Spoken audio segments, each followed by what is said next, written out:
So we've got Take That here in front of us, and you're here back in Manchester, ready for your band, The Musical, to get its world premiere in the city. World premiere, that sounds good, doesn't I it? like that. I like that. Anything that involves the world, it's a good thing. Are you ready for it? Is it all ready? Get ready. Got a song for that. Yeah. No, we're ready for it. I think they're ready for it as well, but I think Gab was talking before, and I think that it will change. It keeps changing every day. I think so far they've done 47. Did you say scripts or manuscripts? Rewrites, yeah. 47 rewrites, and I reckon by the opening night it'll be probably on 50. Wow. Well, because you're all producers on the show, and I think, is it 7 producers in total you've got? Because it's Sounds good, doesn't it? Yeah. Sounds good. Sounds like we're all in there. Magnificent 7, hopefully. So how do you make the decisions then on what stays and what goes in the show? I think what has been quite handy, to be honest, just because over the summer and because our schedules sometimes work differently, is sometimes one of us might go in one week and then somebody goes in and checks another week. So there's a continuous flow of us going in and seeing the show, and sometimes somebody fresh going in who hasn't seen it for a couple of weeks going in and going, I noticed this, I noticed it. It's actually worked quite well.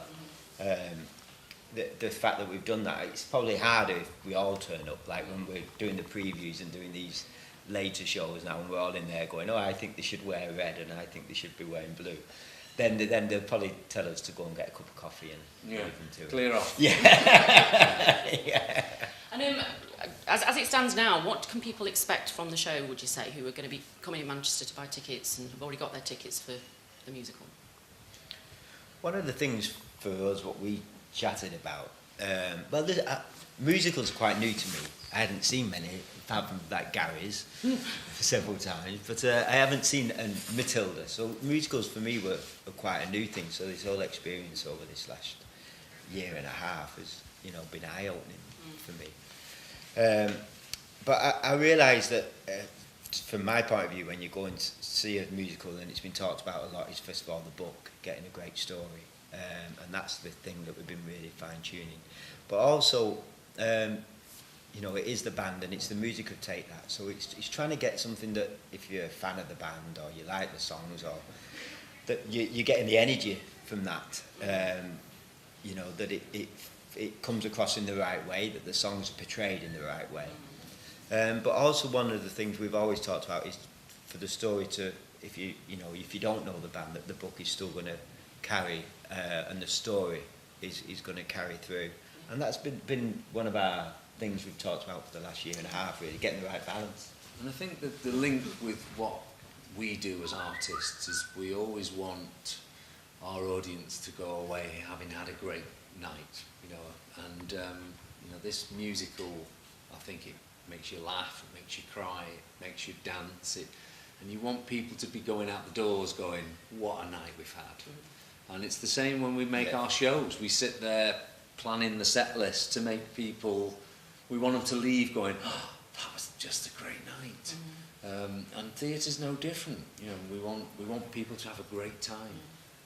And you're here in Manchester today, you're going over to Manchester Pride, which I know it's the first time you've actually been at Manchester Pride, isn't it? I asked that question this afternoon, I think it is. I used to go every time, but don't tell anyone. So you've just been partying there, but not so much on the stage. Not on stage. Yeah. And you're introducing the guys from the band today, aren't you? Yeah. Who people saw on the TV show. How are you feeling about that today then, to go out in Manchester and see the crowd's reaction to someone else doing your songs? It must be a bit of a weird experience, I suppose. Yeah, it's going to be, isn't it? I think it's a really great opportunity. I'm going to be so proud, to introduce them on stage. We've seen, like I say, as producers, we've watched their progress from the show Let It Shine to them in rehearsals, and watching them grow by strength, and watching the storyline go stronger, and watching the voices get stronger. And it's they're an amazing bunch of lads. And they love an audience, so they're very excited about having an audience. We've got, because obviously we've been working on the show now for a couple of years, we've got our full cast now. So we've got all our people who are on the stage we care so much about, and we're so proud to have them in our show, is that it's become like a family now. So us being able to introduce them onto stage today, we're very proud to do that. But it's also good because, you know, really this is the city it all started in for us. It's no accident that the musical's opening here. We wanted the Manchester audiences to see it first. And so to be able to introduce it at such a special event today is brilliant. Mm.